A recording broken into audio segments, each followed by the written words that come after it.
Sher Singh Gurjar Gangapur city आज जो ये भी भारतीय जनता पार्टी छोड़कर आजाद समाज पार्टी ज्वाइन करना है।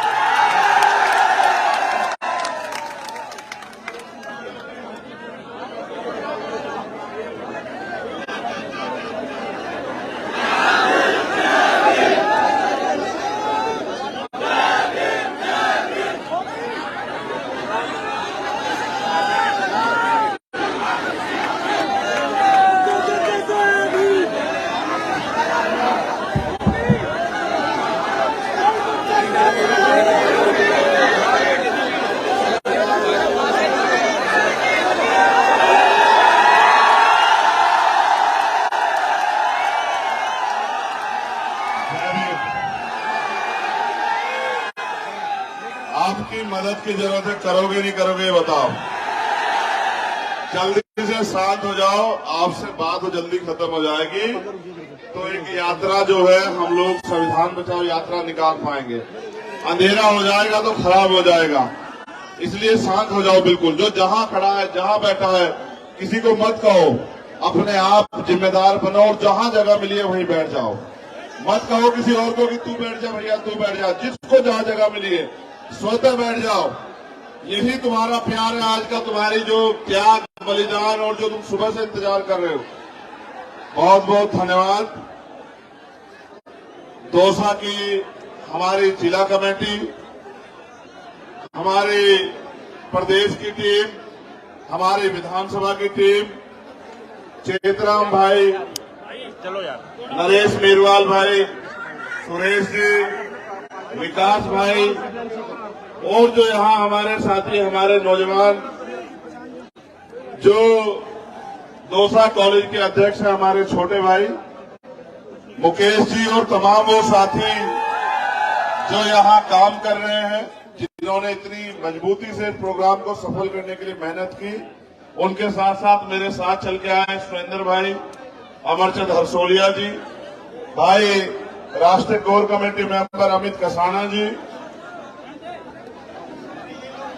हमारे प्रदेश अध्यक्ष आजाद समाज पार्टी राम लखन मीणा जी, भाई मनोज मीणा जी, प्रदेश अध्यक्ष जितेंद्र अठवाल जी, भीम आर्मी भाई अनिल देलवाल जी, प्रदेश प्रभारी भीम आर्मी और हमारे वरिष्ठ नेता राष्ट्रीय महासचिव और राजस्थान के प्रभारी रविंद्र कुमार भाटे जी का भी धन्यवाद करता हूं। आज जिन साथियों ने पार्टी ज्वाइन की है, आजाद समाज पार्टी में आस्था व्यक्त की है, आपका प्यार आपकी ताकत का सम्मान किया है, भाई शेर सिंह गुर्जर जी और जो साथी हैं हमारे, उन सबका भी मैं धन्यवाद करता हूं। मैं आपसे पूछना चाहता हूं, क्या आप वर्तमान सरकार से खुश हो? इससे जो पिछली सरकार थी उससे खुश थे? कब तक इनके खेल में अपने आप को शामिल रखोगे? कभी ये कभी वो, आपका क्या? मुझे कल से हम लोग शुरू हुए थे, नीमराणा, फिर अलवर, सुबह नगर और अब दौसा, और अभी 10 दिन लगभग 6 तारीख तक मैं यही हूं आपके बीच। क्यों पता है? क्योंकि संविधान बचाओ यात्रा चल रही है। कब बचेगा संविधान? गौर से सुनो, अपने मन की भावना अपने अंदर रखो और मेरी बात पे गौर करो। मैं बहुजन समाज में जन्मे सभी संतों गुरुओं महापुरुषों को नमन करता हूं। नमन इसलिए क्योंकि वो थे तो हम हैं और उन्होंने अपना पूरा जीवन बलिदान किया, तो आज कमजोर किसान, कमेरे, पिछड़े, दलित, आदिवासी, माइनॉरिटी के लोग जो हैं वो चैन की सांस और भारत की तमाम महिलाएं स्वाभिमान सम्मान का जीवन भारत में व्यक्त कर पा रही है। इसका एक ही कारण है बाबा साहब डॉक्टर भीमराव अम्बेडकर जी का संविधान। लेकिन आज वो संविधान खतरे में है, और संविधान इसलिए खतरे में है क्योंकि संविधान से जिन लोगों को सबसे ज्यादा फायदा मिला, गुलामी कटी, अवसर की समता मिली, मौलिक अधिकार मिले, मौलिक कर्तव्य मिले, जिनको दिन के उजाले में भी बाहर निकल के डॉक्टर, इंजीनियर, आईएएस, आईपीएस बनने का मौका मिला, वो लोग अपने संविधान के प्रति जिम्मेदार नहीं हो रहे। संविधान तब बचेगा जब संविधान विरोधी ताकतें सत्ता से बेदखल होंगी।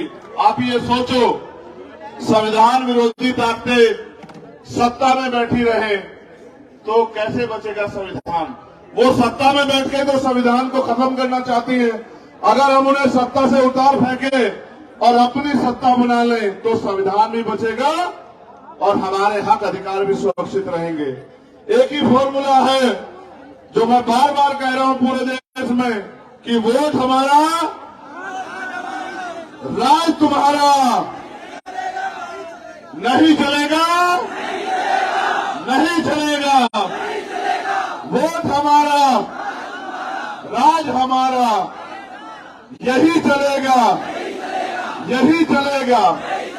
देखो, पगड़ी याद है, जितेंद्र मेघवाल याद है, इंद्र मेघवाल याद है, ओम प्रकाश रागर याद है, कार्तिक भील याद है, एन तोला गुजर याद है। कितनी अन्याय, कितना जुल्म, कितनी तकलीफें, कितनी लाठियां, कितना अन्याय साहब ने और किनके राज में सहा। आज की सरकार, जिसके नेता हैं अशोक गहलोत साहब, और 2 अप्रैल 2018 का आंदोलन याद है या नहीं है? 17 भाइयों की शहीदी, हजारों रुपए मुकदमे, जेल, राशु का लाठिया, याद है या नहीं है? और समाज पे कुर्बान होने वाले नौजवान याद है नहीं है? कैसे बदलेगी जिंदगी? अगर हमने गलती की, उसका खामियाजा कौन भुगतेगा? अगले 5 साल अगर अन्याय, अत्याचार, जुल्म जाति सहनी है, बहन बेटियों के साथ अपमान होता देखना है, रोजगार के नाम पे छलावा देखना है, छूट देखना है, चोर बाजारी देखनी है, भ्रष्टाचार देखना है, तो इनको जिता दो। और अगर ये सब बंद करना है तो आजाद समाज पार्टी को ताकतवर बना दो। राजस्थान, मध्य प्रदेश में फिर देखना, किसी गरीब को किसी के आगे हाथ नहीं फैलाना पड़ेगा। मुख्यमंत्री जी अभी क्या योजनाएं दे रहे हैं? आटा ले लो, चीनी ले लो, दाल ले लो, मोबाइल फोन ले लो, गैस सिलेंडर के दाम कम करा लो। कल एक पत्रकार, यहां भी पत्रकार साथी खड़े, कल एक पत्रकार ने मुझसे कहा कि मुख्यमंत्री जी इतनी अच्छी योजनाएं दे रहे हैं। मैंने उनसे पूछा कि कब से शुरू की मुख्यमंत्री जी ने योजना? आप मेरा मार्गदर्शन करते बता दो, कब से शुरू की पत्रकार साथियों? 2 महीना, 1.5 महीना, 1 महीना? चुनाव का कितना समय बाकी है? 2 महीने? क्या 4 साल 9 महीने राजस्थान के लोग यहां से पलायन कर गए थे क्या? क्या 4 साल 9 महीने मुख्यमंत्री जी सो रहे थे क्या? क्या 4 साल 9 महीने में जो सीएचए के साथियों ने, थर्ड ग्रेड टीचर जो भाई बहन है उन्होंने, आशा आंगनबाड़ी कार्यकर्ताओं ने और जो कमजोर हक वंचित समाज के नौजवानों ने जो सहा, क्या मुख्यमंत्री तब नींद में थे क्या? चुनाव से पहले कैसे पता लगा कि गैस सिलेंडर के दाम कम होने चाहिए? चुनाव से पहले कैसे पता लगा कि आटा भी नहीं है गरीबों पे, दाल भी नहीं है, चीनी भी नहीं है, तेल भी नहीं है? कैसे पता लगा? जब चुनाव आता है तब आपकी याद आती है, चुनाव के बाद आपकी याद नहीं आती है।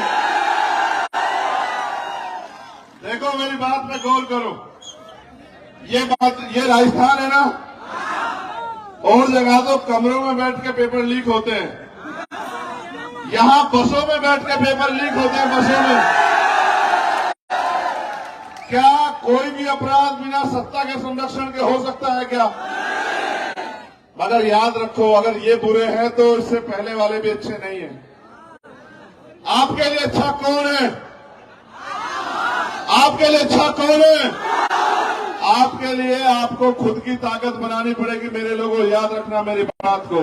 वरना अगले 5 साल आपकी गलती की वजह से जो अन्याय अत्याचार होगा उसके जिम्मेदार हम खुद होंगे।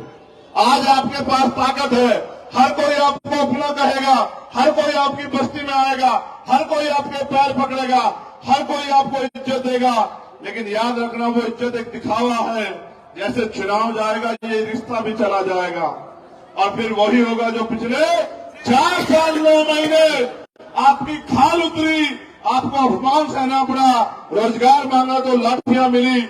और जब मैं आता हूं यहां इंद्र मेघवाल के भाई पिता के आंसू पूछने, तो एयरपोर्ट पे 12 घंटे बंद करते हैं और अगर जबरदस्ती तोड़ के गेट निकल जाता हूं तो गाड़ी में बिठा के दिल्ली छोड़ के आते हैं।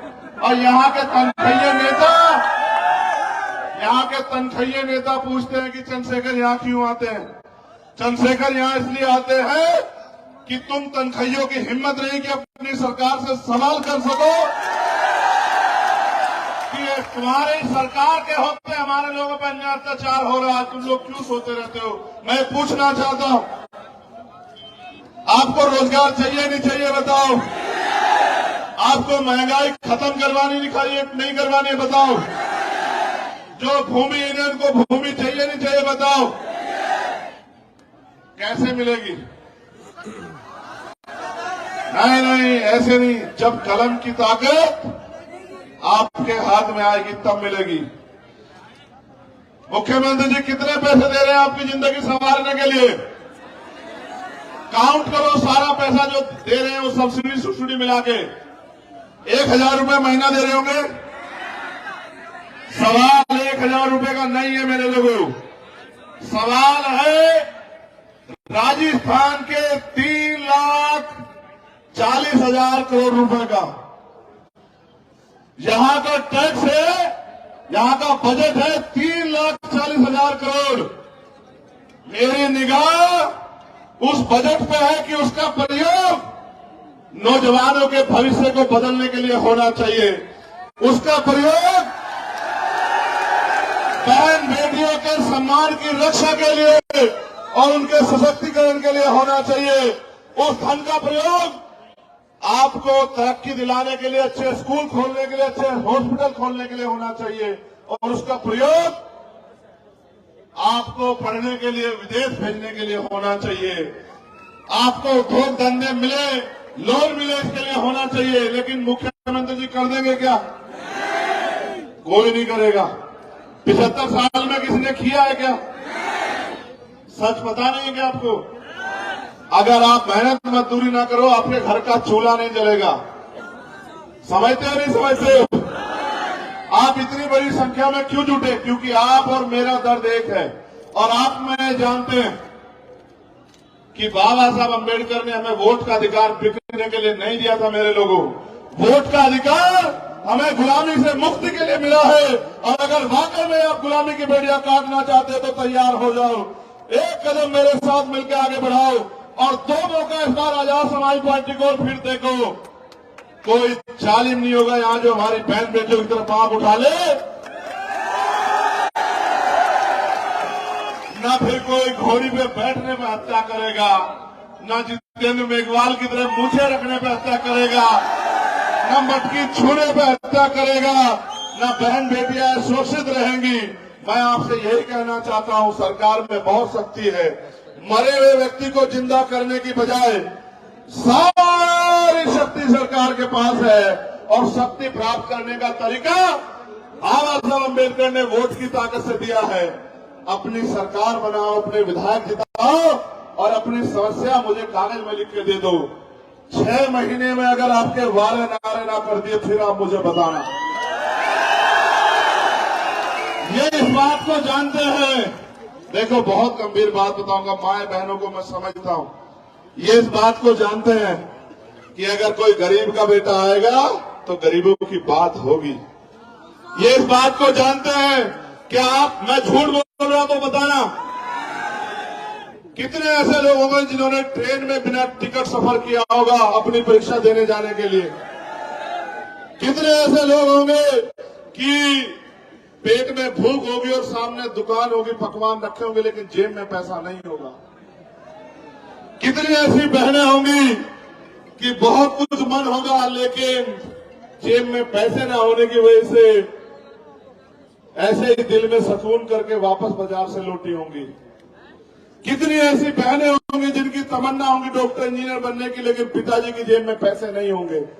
कितनी ऐसी बहनें होंगी जिनके सपने होंगे आगे बढ़ने के और आर्थिक अभाव में वो कुचले गए होंगे? कितने ऐसे नौजवान होंगे जिनके पास बहुत हिम्मत होगी लेकिन पिताजी की जेब में पैसे नहीं थे तो सपने सपने रह गए?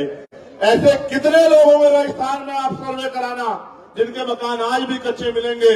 मैं भी रुका था एक गांव में, उसका नाम मेरे याद नहीं आ रहा, जहां मैं रुका था अभी, खेड़ली में प्लास्टर नहीं मकानों पे। और मैं जानता हूं अपने लोगों के हाल, मैं राजस्थान का चप्पा चप्पा घुमा हूं कि पेट पे हाथ फेर के सो जाते हैं और अपने बच्चे को भी सुला देते हैं कि कल कहीं ना कहीं से रोटी का इंतजाम हो जाएगा। मैं जानता हूं भारत को, मैं जानता हूं राजस्थान को, मैं जानता हूं मध्य प्रदेश, उत्तर प्रदेश, बिहार को कि कमजोरों का कोई रखवाली नहीं है, कमजोरों को अपनी रखवाली खुद करनी पड़ेगी। अब मैं आपसे आग्रह करूंगा मेरे लोगों, क्योंकि हमें संविधान बचाओ यात्रा को भी आगे बढ़ाना है, अनुशासन में आप मेरे साथ निकलना और आपका नारा ये होना चाहिए पूरे दौसा को पता लग जाए और दौसा के सैलाब के जरिए पूरे देश को पता लग जाए कि वोट हमारा, राज तुम्हारा। नहीं चलेगा, नहीं चलेगा। क्या चलेगा? वोट हमारा, राज हमारा। यही चलेगा, यही चलेगा। राज लेना चाहते हो? इसका नाम राजस्थान है, मगर तुम्हारे इस समय राज तब तक नहीं आएगा जब तक आप तैयारी नहीं करोगे। अगर नौजवान तैयारी कर ले तो आप जानते हो, मैं बार बार समझाता हूं कि संघर्षों के साए में घनघोर जवानी पलती है और इतिहास उधर झुक जाता है जिस ओर जवानी चलती है। मैं मीडिया के जरिए ये भी बता दूं, मध्य प्रदेश की तानाशाही सरकार को भी बता रहा हूं। अभी 9 बजे मैं लाइव करके बताऊंगा, लेकिन अभी भी ऐलान करके बता रहा हूं, मेरे लोगों को कमजोर मत समझना। मुख्यमंत्री शिवराज सिंह चौहान जी 12 तारीख को बताऊंगा, 12 फरवरी भोपाल को याद थी, 12 अक्टूबर ग्वालियर को याद रहेगी। इतिहास में आप लोग याद रखना मेरी बात को। मुकदमे लगाओगे, रासुका लगाओगे, निर्दोष लोगों को आरोपी बनाओगे। जिस सत्ता के दम पे घमंड पाल के बैठे हो, ये सत्ता भी छीन लेंगे मेरे लोग, तुमसे भी छीन लेंगे और तुमसे भी छीन लेंगे, याद रखना। इतनी ताकत बनाओ कि इस बार राजस्थान सरकार आपके बिना ना बने, इतनी ताकत बनाओ मेरे लोगों। अपनी वोट की कीमत को समझो। मेरे हाथ मजबूत करोगे नहीं करोगे बताओ? दोनों हाथ उठा के बताओ। चलो तुम लोग चुप हो जाओ, बहनों से माओ से पूछ ले, पीछे हो जाओ।